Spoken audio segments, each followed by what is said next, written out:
Good evening, folks. I hope you're all doing well tonight.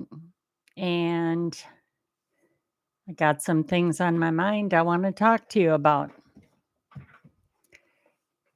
First things first, pretty sure you're all aware that we have a new Pope, um, Pope Leo, and he's born and raised in Chicago, and then moved on from there and ended up in Peru, and now he's our Pope. And got to tell you, I saw an interview today. Well, first of all, yesterday when the voting started, I was watching it. And the commentator of the news media, I think I was, yeah, I'm not going to say which news media I was watching.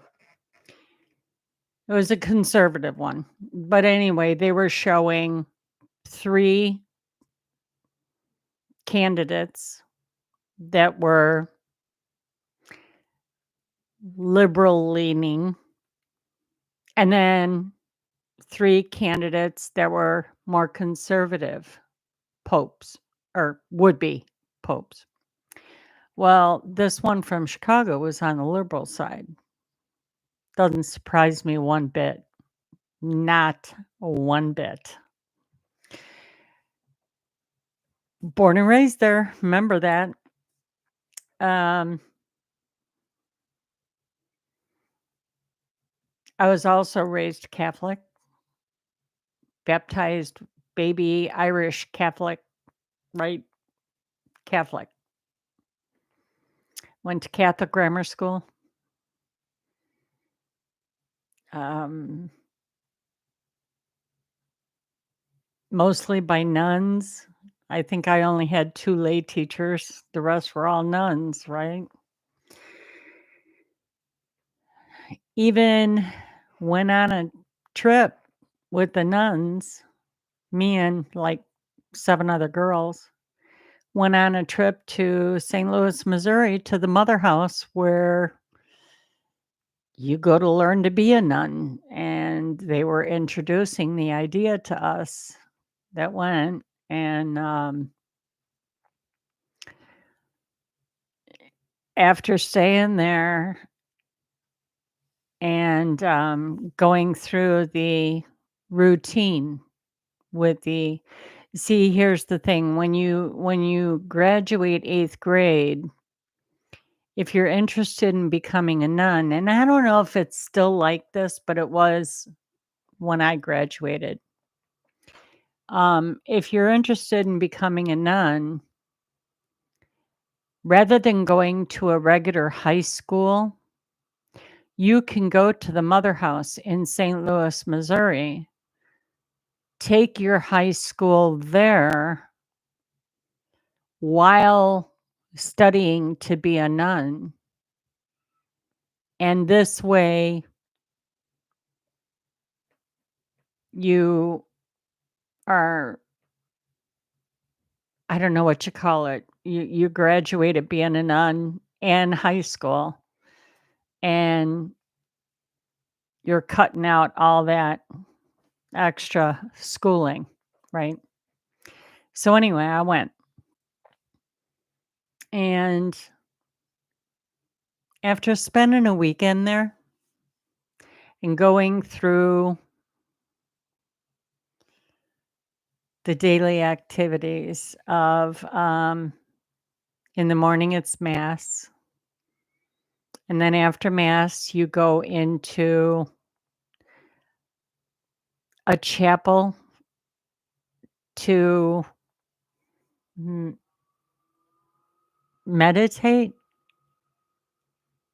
At a, a silence room, right?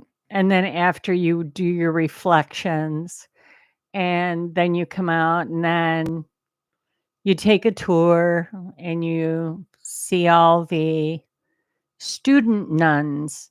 Well, they're not nuns, but the students, they're all in a white habit with a short white headdress, and you could clearly tell who was already a nun and who was a student nun.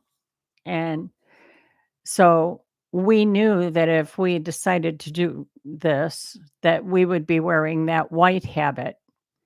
And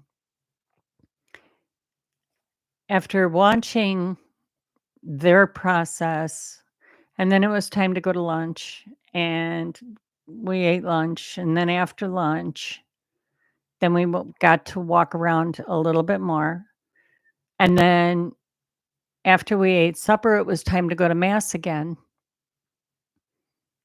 And we went to mass again, second time that day. We went to mass again, and then we had to go back into the reflection room. And then after that, then it was time to go to bed. And it was like, okay, you're doing this. We stayed 3 or 4 days, something like that. And it was like, yeah, this ain't for me. Just wasn't. Anyway, got off track.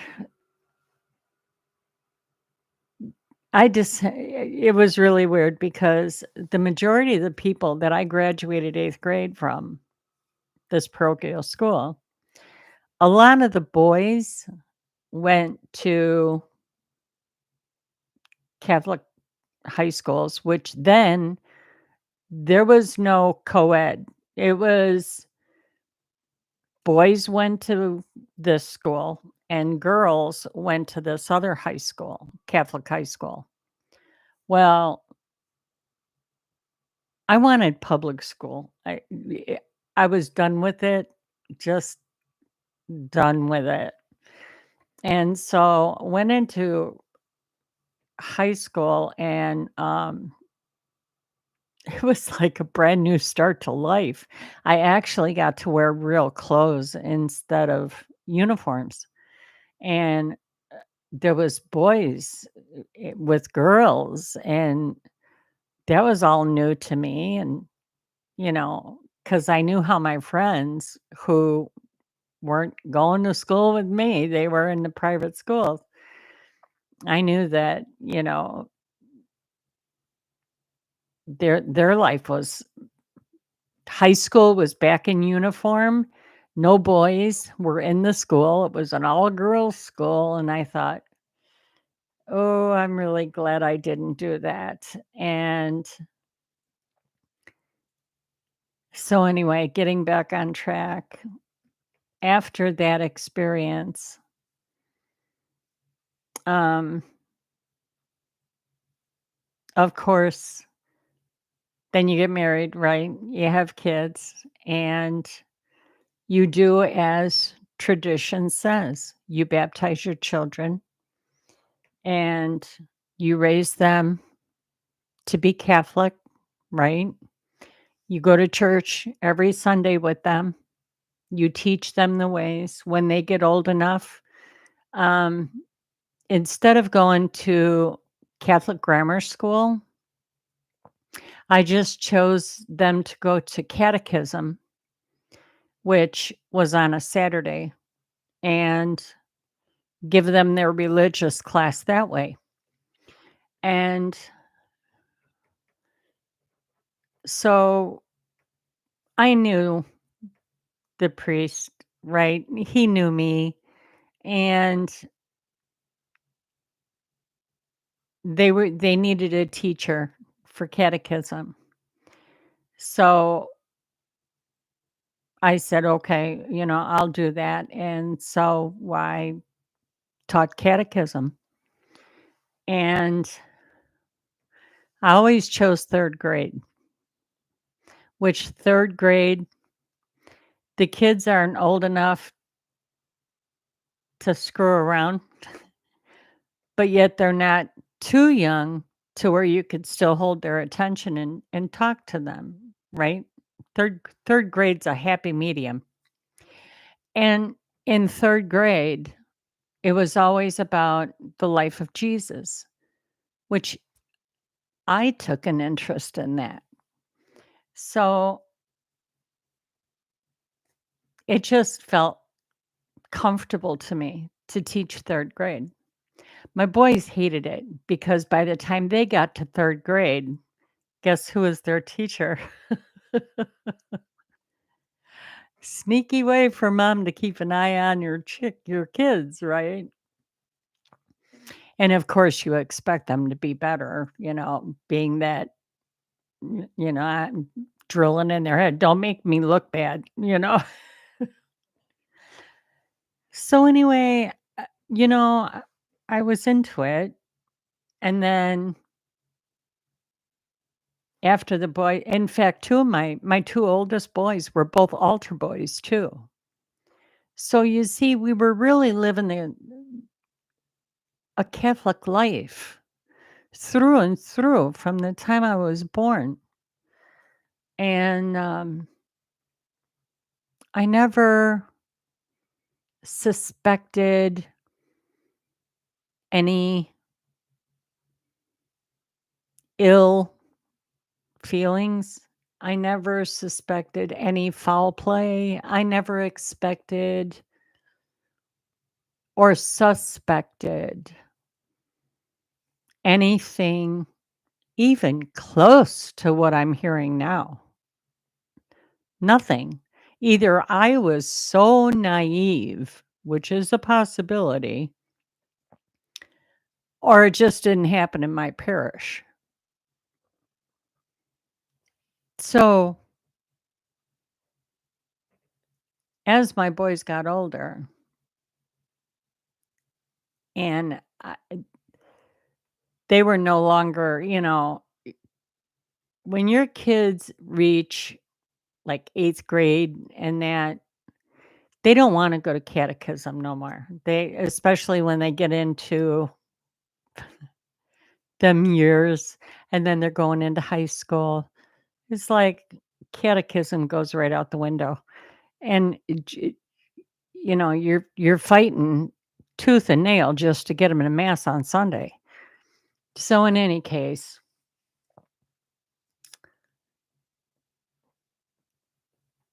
we lived the life. And then I had my 3rd child, which there was a 10-year difference. I took a 10-year break. Um, Actually, it was a different marriage. And when I remarried, the second husband didn't have kids of his own. So I thought, well, one more would be nice. I had the 2 boys and I thought maybe this one would be a girl. So went ahead, had a baby, and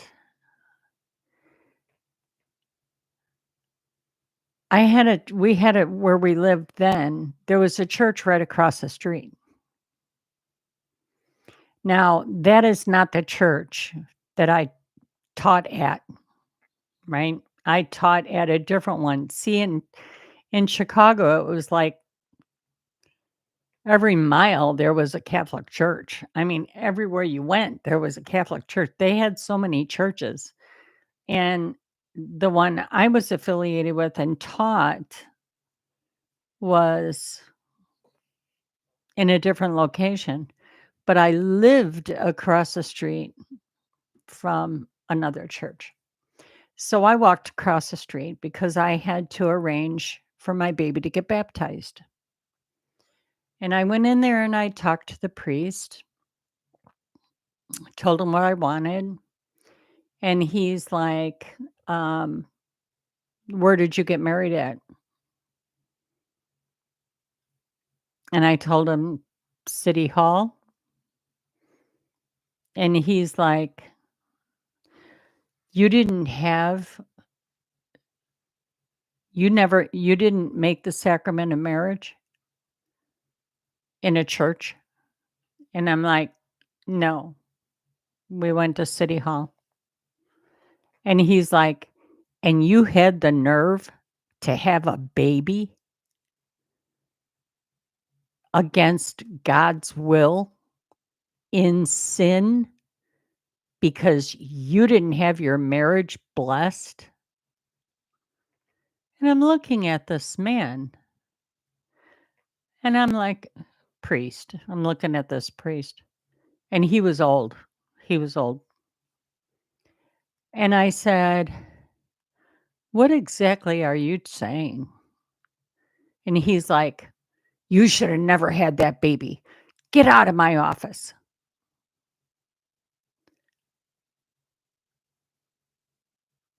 I was appalled. Appalled. I went back home and I said, "We need to find a different church." I said, "I will never step foot in that church again.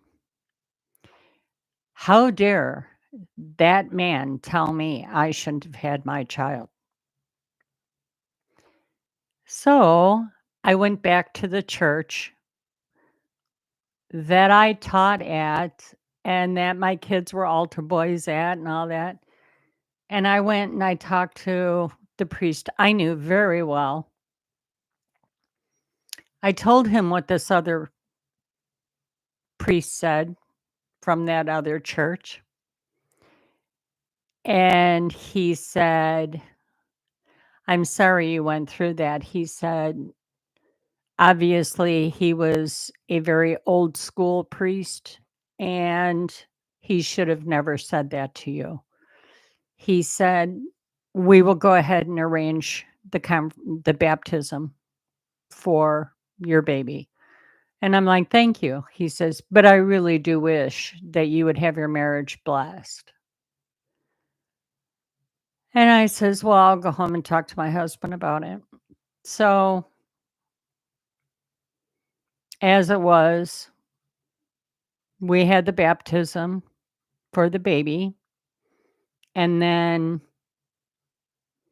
we did on a different day, we did get our vows blessed. We had a wedding. It was very, very, very small.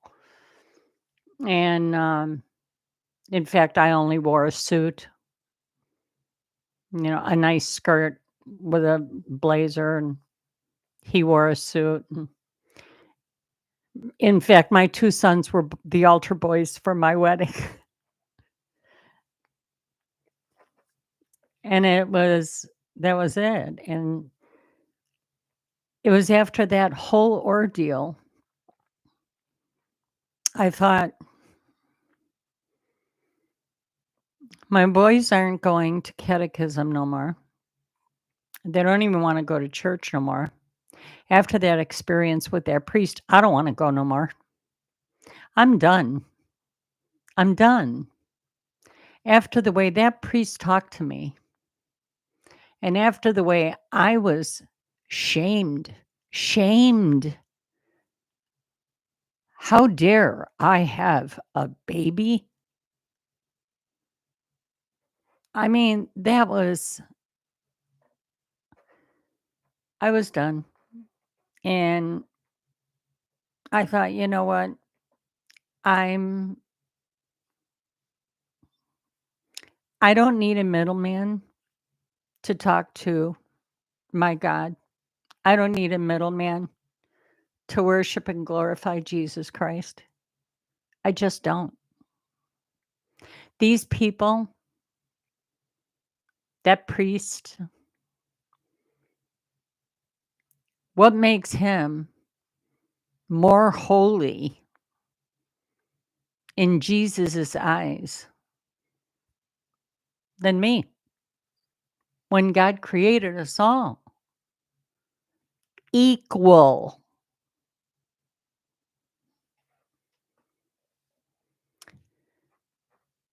So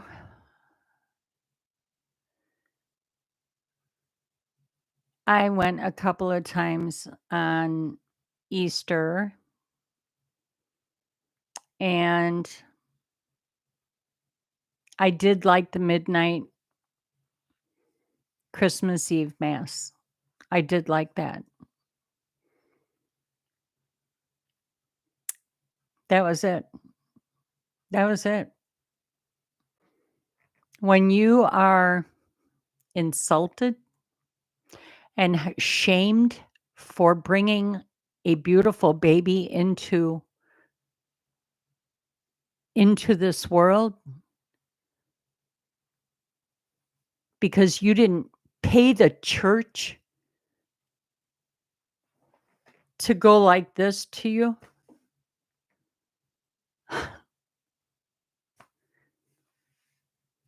So anyway, we've heard stories about Pope Francis. That was another thing that turned me off. When Pope Francis approved abortion under certain circumstances. No. That's no. That goes against everything I ever learned in the Catholic religion. And then he approved marriage for LGBTQ plus an XYZ and whatever. He approved marriage? No. No. That goes against the Bible. That goes against. And that was Francis. And I'm like, no, I'm at the point now where I'm not going to call myself a Catholic if that's what the Catholic religion represents. That's not what I learned. That's not how I feel. That is not what's in my Bible. And then you hear other stories, especially for the last 6 years. You hear other stories about what's going on in the church.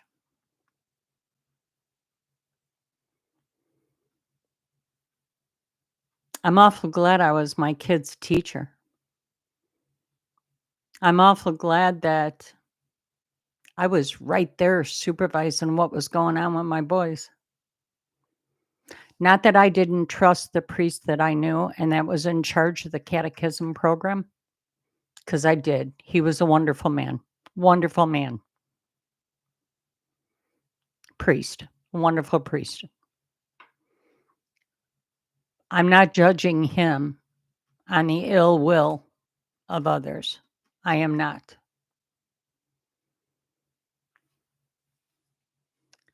But there are stories. Lots of stories.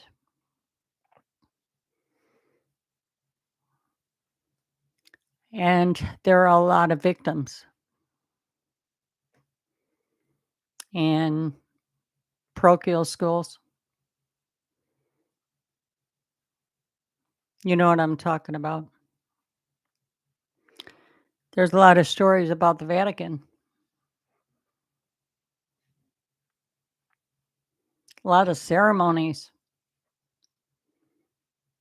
Very opposite of what we're taught and told. Evil opposite. Which kind of explains why Francis approved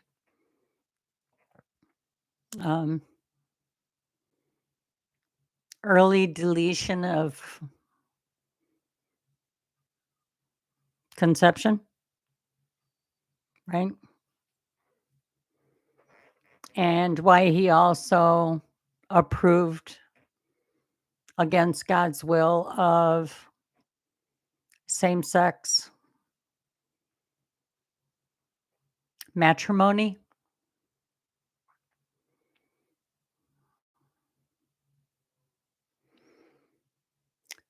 Then we get a new pope, right? And this one's from Chicago. Please read up on him. Please read up why he left Chicago.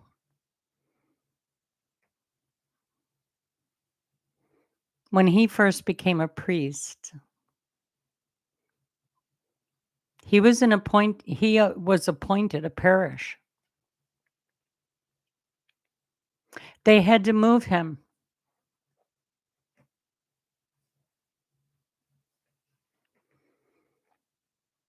And then he went somewhere else with supervision. No punishment, but he was to be supervised at the new parish. Well, that didn't work out. So then he went to the Vatican and he was put on an assignment to where he was in charge of a council of some kind, and he would travel. Well, then he ended up in, I think they said, Peru. Who knows what happened in Peru? But he became a bishop. And today he's our Pope.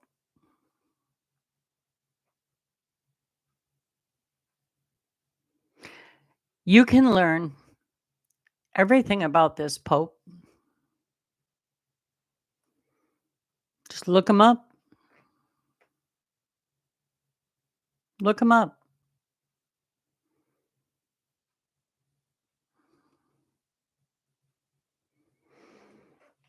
I'm glad I don't call myself a Catholic anymore.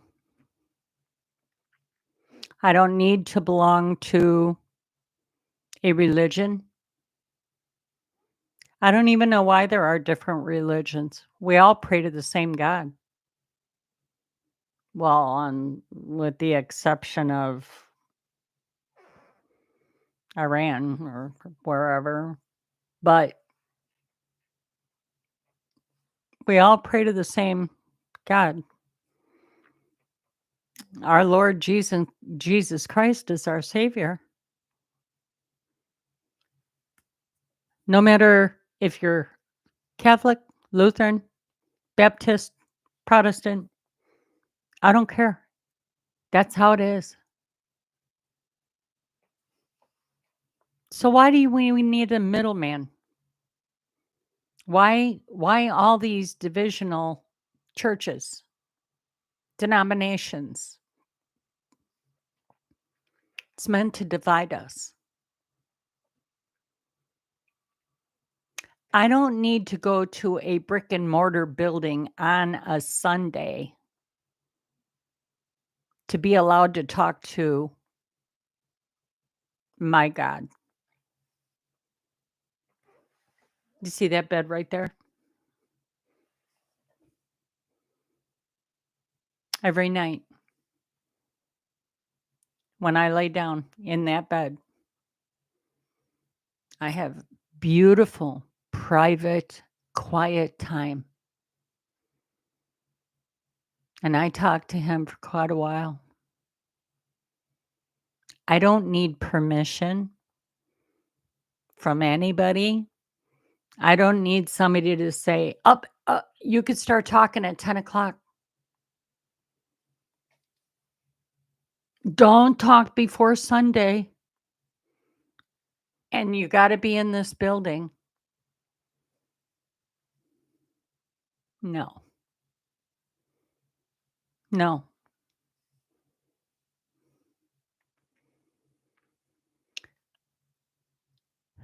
I just want you to look up this new Pope.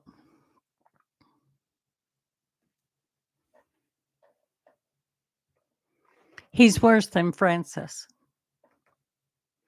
And I heard a cardinal that was interviewed say that. He's worse than Francis. Please look him up. And I'm already going on 30 minutes, so I'm not going to hang on to you any much longer, but I wanted you to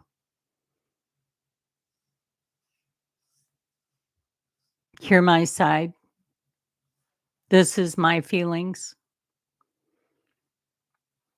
There's a chat room. Let me know your feelings. Is this your Pope? Is this what you want? Do you think he's worthy to be called your pope?